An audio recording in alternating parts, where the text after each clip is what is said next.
Good evening, everyone, and welcome to another episode of the Decatorish Download, a weekly show featuring all the latest news from Decatorish.com and interviews with local newsmakers.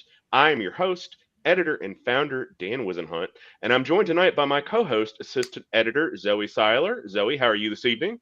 I'm good. How are you? I cannot complain. Just another fun day with Decatorish. Decatorish DL airs every Thursday evening at 7 p.m. on our Facebook and YouTube channels, and it is available to listen later via the App and Media Podcast Network, wherever your podcasts are downloaded. Tonight's episode is brought to you by Gynecology and Obstetrics of DeKalb County. We'll learn a little bit more about them in just a bit. I also want everyone to know our fall fundraiser recently exceeded its $40,000 goal. And thanks to a matching $19,000 contribution, y'all, we now have a stretch goal of $80,000. That's amazing. Thank you so much to our supporters. Visit supportyourlocalnews.com to learn more about that. Now, without further ado, our guest tonight is an exit interview with outgoing Decatur Mayor Patti Garrett. Mayor Garrett, how are you this evening? I'm great, thanks. And congratulations on your fundraising. I have to say, I hear all the time people find out what's happening in Decatur from Decatorish. So you all do a great job in covering Decatur as well as the other close municipalities in DeKalb County, and people depend on you. And we always want to make sure you all know to help us, how you can help us get messages out. So we very much appreciate that and appreciate your coverage of Decatur for a long time. Mayor Garrett, we appreciate you saying that so much. For those of you who don't know, Mayor Garrett was elected to the City Commission in 2009 and has served as the city's mayor since 2016. Some of the notable things that occurred during her tenure was the purchase of the United Methodist Children's Home, which has since been renamed Legacy Park. Mayor Garrett, if you'll recall, the night that happened, I believe I walked up to you and said, "This is going to be your legacy. This is going to be one of the biggest things that has happened in the city." She's also been a part of creating the affordable housing there. She helped the city navigate the COVID-19 pandemic. And for the last few weeks, she's been helping the city get ready for the World Cup. Mayor Garrett will be answering our questions, but she'll also tackle yours. So if you're watching us on our Facebook or our YouTube page, leave your questions in the comments and we'll ask her. Mayor Garrett, as you get ready to leave public service, what made you decide not to seek re-election after 16 years of serving on the commission? Well, I can remember somebody, a previous commissioner, saying to me, when it's the time to not seek re-election. And I just felt like it was the right time. 16 years is a long time, and it has been such a delight for me to be able to serve the city of Decatur. I would not have wanted to do this job in any other place, and but I also feel like there's a time for this new leadership to be able to enter into that role as a city commissioner. And I just felt like, as hard as it is and as difficult as it has been for me to think about not doing this every day, I feel like the timing is right. I'll have a little bit more time for visiting our family and also to be able to pick and choose some of the things that I really am interested in staying involved in. I'm not planning to, we're not leaving Decatur. There are some things within the city, within the metro region, that I hope to stay involved with and feel like that I have some experience that I can bring to the table. So, but I said the other day that December got here in a big hurry. As long as it has been several months out, it hasn't felt quite so real. But doing my last interview with you, I said I've done a lot of this is my last time to do this. And so that makes me proud of the things that have happened, but also I'm sad about some of the day-to-day kinds of relationships that I've been able to have with people as being a part of the, the leadership of the city. Zoe? I will say, I think I kind of knew that time was coming too, because I always ask the Decatur officials anyway, I think super early in the year, hey, are you going to run for again? And Mayor Garrett was like, I'm still thinking about it. I was like, well, she normally tells me yes right away. But we do hope that you get to take some well-deserved time off. Thank you. Yeah. But I want to back up just a little bit and ask, what inspired you to run for the city commission back in like 2008, 2009? So, well, I had taken Decatur 101. I always encourage people to do that, to learn about their city and how the government works, where do your tax dollars go?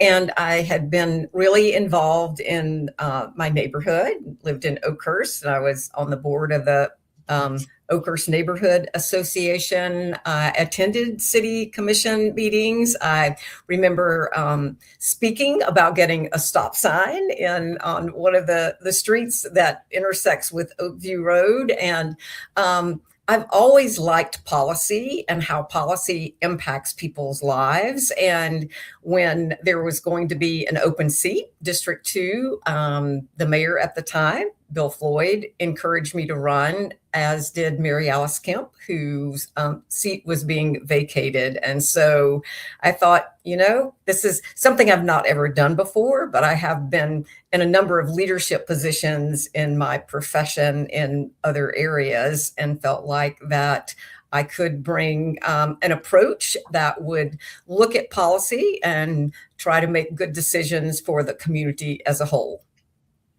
If you're watching us online, you were watching the Decatur-ish download, Decatur's home for level-headed commentary and nuanced hot takes.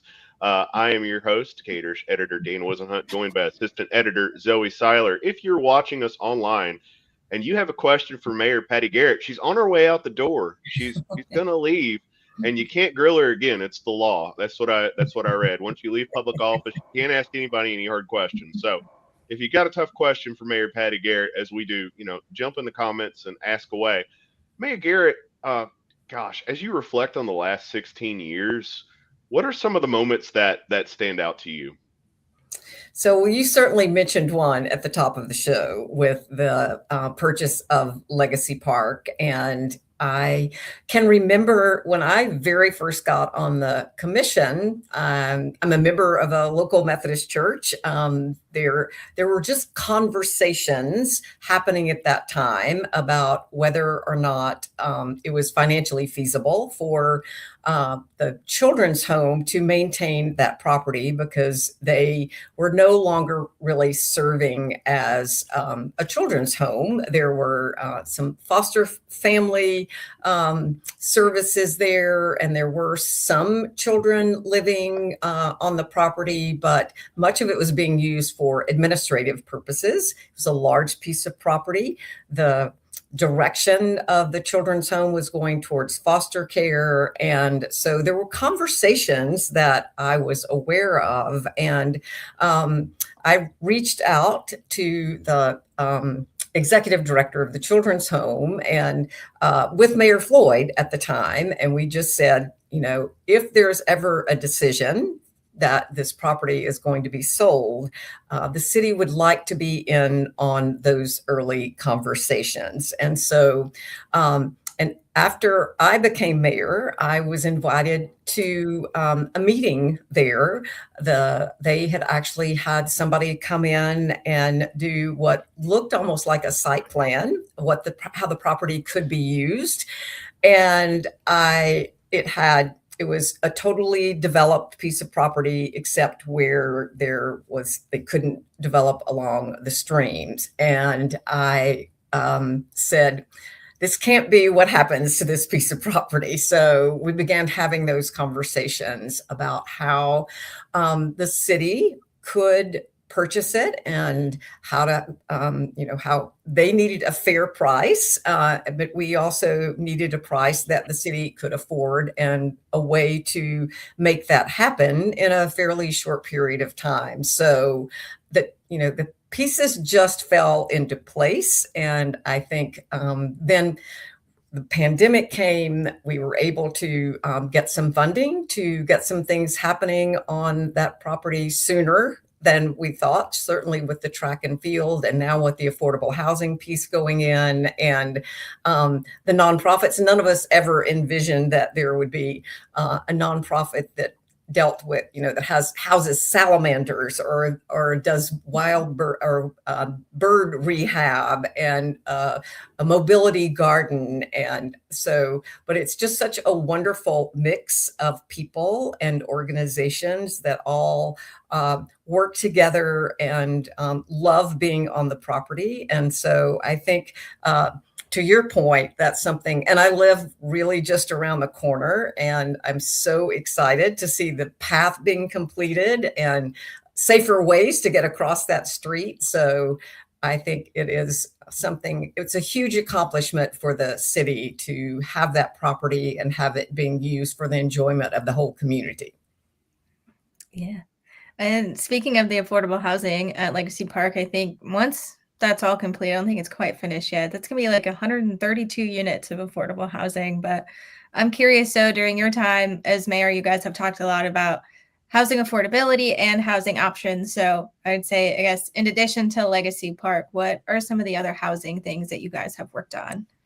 So when I first was on the commission and we were talking about affordable options and what could we do, that we started out really using what we call the carrot approach. If you want to build apartments, we'll give you extra density to build if you will have some of those units be affordable.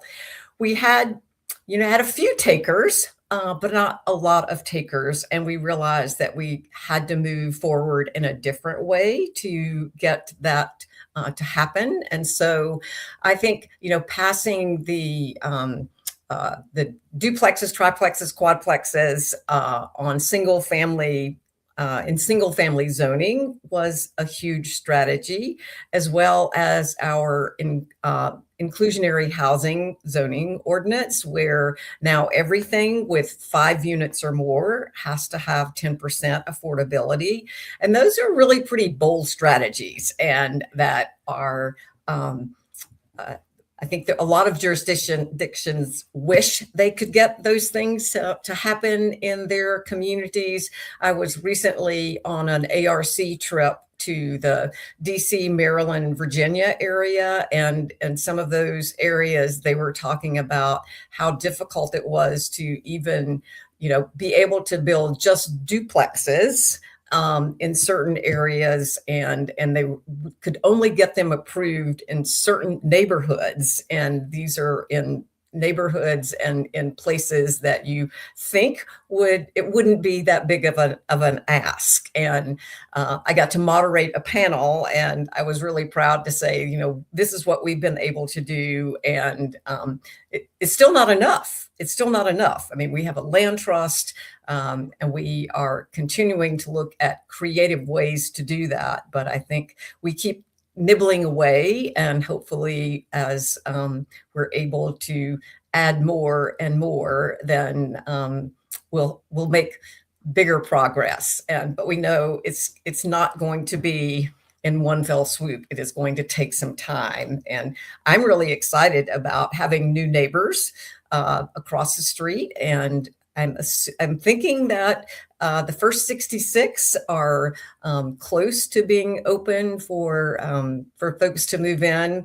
They're lovely. When we did the ribbon cutting there, they're such nice and comfortable looking places. And I think the community that will be there and be able to enjoy Legacy Park, be close to the schools, will very much enjoy that.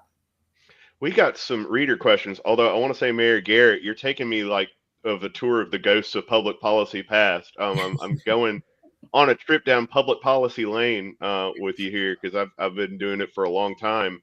Isadora Pennington, friend of the show, editor of Arts ATL, head of the Avondale Arts Alliance, asks if you could talk about the importance and role of arts within the city of Decatur.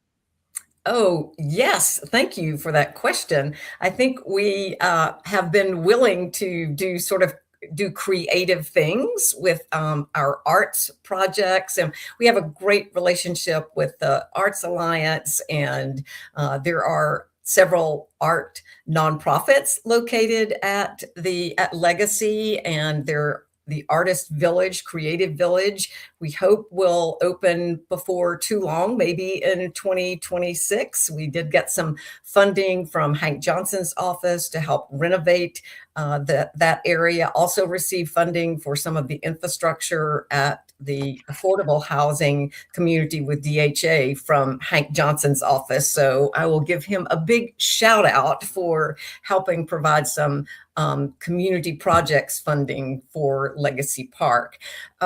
We just from our, we've done painted sidewalks, our painted boxes that many other communities have decided that that's kind of a cool thing to have different artists paint on utility boxes. Our Look Up project, where you can find different pieces of art just walking in downtown Decatur and looking up. We also have the sculpture program that we have sculptures that are placed either on the south side in Oakhurst, and some down by the Public Works building, and then some downtown, and those are rotated, and the city does purchase some of those.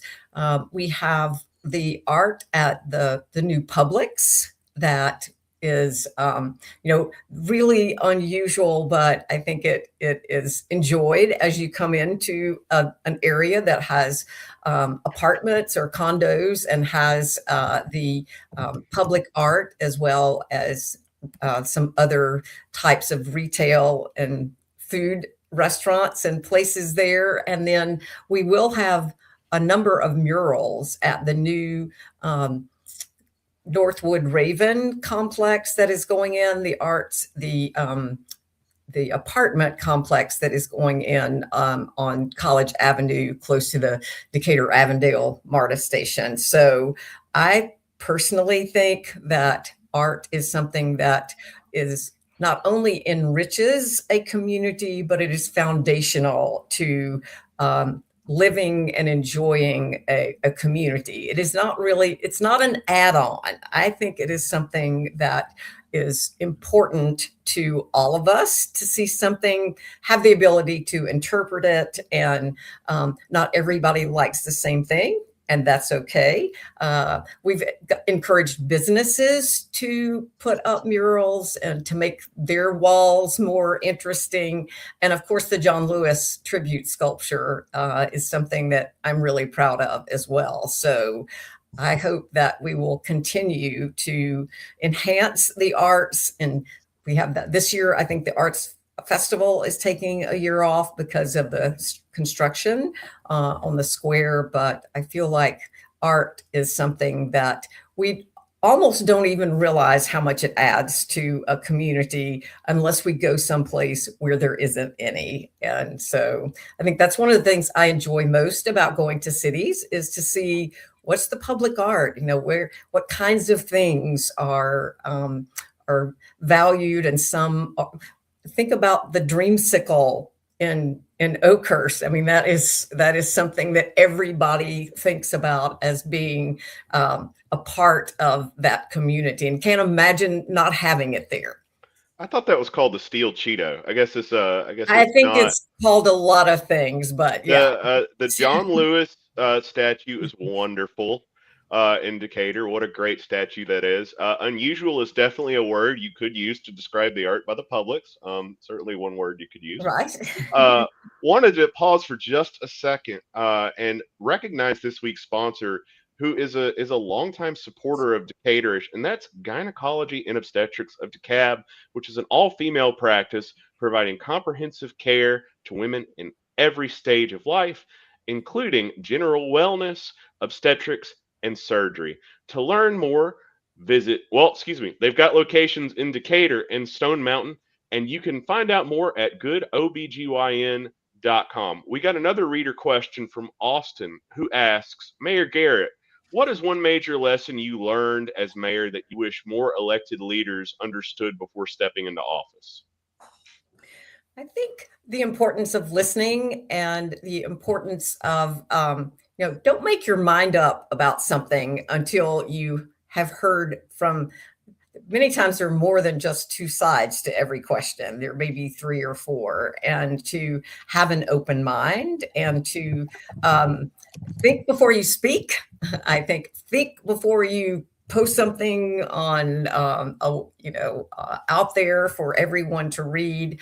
I do feel like where we are now, there is the tendency to make public opinions many times without all the information. And so I do feel like have a measured view before you speak up, perhaps. And I think it really is one of the most important things an elected official can do is to, there are things that we want to see happen in our community, but I think it's really important to see what your community wants to see happen as well. And I think that a lot of times, because running for public office is hard, I think, and even in Decatur, and there are certain things that you hear or you think that this is what everybody thinks and that they would like to see happen, and when you get in office, you may find out that that might not be the case. So I think just to listen and learn, and then make the best decision you can make with the topic at hand. And I think back to, I'm sure, you all are aware and the listeners are aware that we recently had a 3-2 vote about the Oakhurst Park Master Plan. There have not been very many of those. Interestingly enough, one was about the Publix. And that I think now, we can't imagine not having the Publix as a part of our community and that whole area. And so I think sometimes time gives us the benefit of seeing something as it plays out. Doesn't mean every decision is going to be the right one, but I do feel like sometimes we do have to wait and see. And the other one that I can remember was where the crossing was going to go across from College to West Howard, the railroad crossing, and that has not happened. And there was a talk about like moving it and lining it up, and I don't know that, and that's been a lot of years ago. And so, but circumstances changed, the cost, and as well as sort of what steps needed to be taken as far as getting that road, safe. And that isn't still an odd intersection to cross, but changing that and moving and the location. My guess is if it goes back to looking at where that crossing should be moved, it'll have to go through another planning process. Fair enough. Speaking of making decisions, I know y'all are looking at the Charter Review Commission's recommendations for any potential changes to the city's charter, which one of those being y'all could switch to having a directly elected mayor. And I know you've been supportive of that, even though you've been elected under like the current structure, which for people who may not know, the 5 commissioners are elected to their district seats or the at-large seat. And then the beginning of the year, the 5 commissioners select the mayor. Definitely a unique structure. But Mayor Garrett, what do you dislike about the current system, and what do you think are some is the benefit of having a directly elected mayor? Well, I think the current system, first of all, it doesn't really guarantee much kind of longevity, right? And I think, and even for that, even for staff to have some idea, like even though we have had, I've been reelected a number of times by my peers, Bill Floyd was as well, but I do feel like that for it to work in the best interest of the community, I feel like the entire community should be able to vote on who serves as mayor. It's not looking at, the mayor will have one vote. The mayor will not have veto power. The mayor will vote on everything.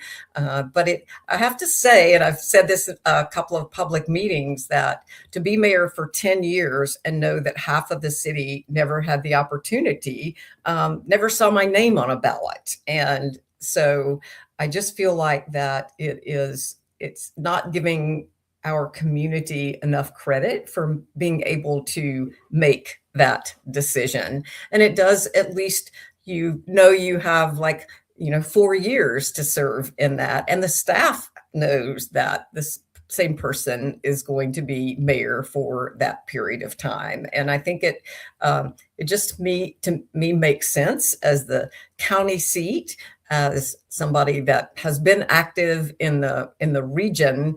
I think it's important to know who the mayor is and to have that both internally and, in the city as well as externally in working with other peers. And I happened to be at something just this week someone who's a resident of the city of Decatur and did not know how we elect the mayor. And so that, I was asked the questions, well, who's got your seat as mayor? And I was like, nobody.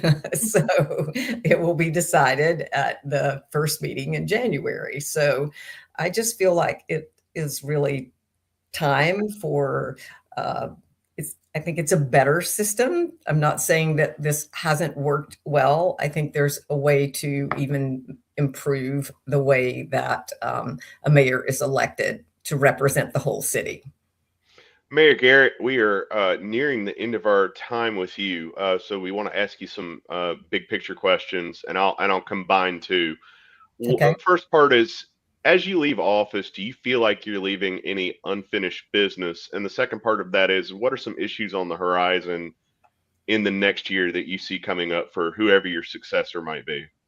Right. I mean, you always feel like there's something that's unfinished, right? So I would love to see, the downtown square finished, and see, be a part of, a bigger part in Watch Fest, as an elected official. But those things are going to happen. And the strides in affordable housing, there are things that our safe streets for all is really important to me. I think we have to continue to keep people safe on our streets, and not just keep cars safe, but keep people, whether you're walking or biking, and if it means that you're in a car and you have to drive slower, then that's your responsibility as a driver. I think, there are always things happening. Decatur's a dynamic city. And I trust that will continue to happen. But it'll also be nice to know that some of those things that have started when I was mayor will just continue to bring great things to the city of Decatur, and it'll be fun to see some of that play out and happen. So, and I think in this year in particular, I think the other thing that I have had a number of conversations with, and is our communication strategies and how we can continue to improve those. I'm happy that we now have a direct text messaging service that people can sign up for. But I want that to not just say, here's what's happening in Decatur this week. I want it to say, there's a light out in downtown Decatur. They're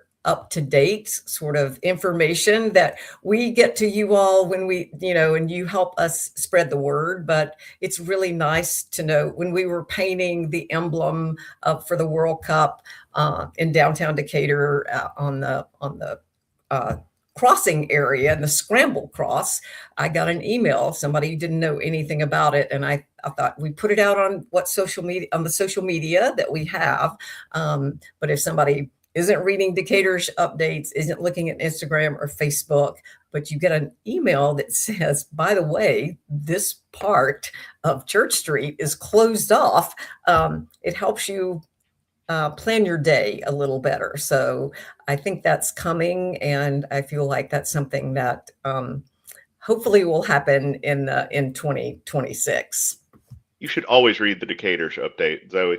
Right. I know you all do a great job, and I read Always the read that. Decatur updates, but sometimes if you're, on if you're out and about and you get a text message, we're pretty addicted to those text message updates as well. True. That's definitely the easiest way to get a hold of me anyway. Right. But Mayor Garrett, our last question, at least for you today, because I'm sure we'll still bug you while we can. But what do you believe will be your legacy as mayor as you roll off the transition? Right. Yeah. I've thought about that. I really hope that my legacy will be that I've been a calm and clear leader, that I have been, somebody mentioned to me the other day that they were grateful for sort of the steady leadership that I've provided, and that that it's been strategic, ethical, and that the city has made good progress. But I recognize I'm part of a team. I can't take credit for any of the good things that I've been a part of them, but I hope that people think that I was, a steady presence during the pandemic, that I listened, and that I have been able to be a leader that people can trust, and a leader that people can listen, that know that they will be listened to if they have something, and that I answer them, and that I've done my best to make good decisions for the whole community instead of small groups, but for the best of the community overall. So I think just kind of a calm and steady leadership. Mayor Garrett, it is sheer happenstance, but I believe I've covered you longer than any other politician I've covered. You're certainly in the top 2 or 3. Just we've been doing Decatur. In journalism, you tend to change job every few years, but Decatur is just the longest job that I have. And I remember something you said one time, and I believe you were quoting somebody else, but I like to use it a lot. And you said running for office is like eating cake, and when you win, your reward is more cake. And that always stuck with me, because you have eaten a lot of cake over 16 years, whether you wanted to or not. But I've always appreciated you, and I appreciate, and you have been a calming presence, and you've been a fine public servant, and you're just a good person, and we appreciate you, and we hope that you will stay in touch, and maybe we can go have lunch or coffee when you're retired, and then you could tell us all the dirt. Tell the backstory, right? Yeah, you can give us the whole thing while you don't have to be responsible for it. This is the Decatur-ish Download Show. We air every Thursday at 7 p.m. on our Facebook and YouTube channels, and then we are available to listen next day via the Eppin Podcast Network. Next week is going to be our last show of the year, and it's going to feature DeKalb County CEO Lorraine Cochran Johnson. So that'll be a big one. She's going to have a lot to say. Please join us. Tune in next week at 7 p.m. right here on the Decatur-ish Download. Until then, have a great weekend, everybody. All right. I'll listen in next week. Thank you, Mayor. We appreciate you. Sure. Thanks a lot. See you all soon. Okay. All right. Bye.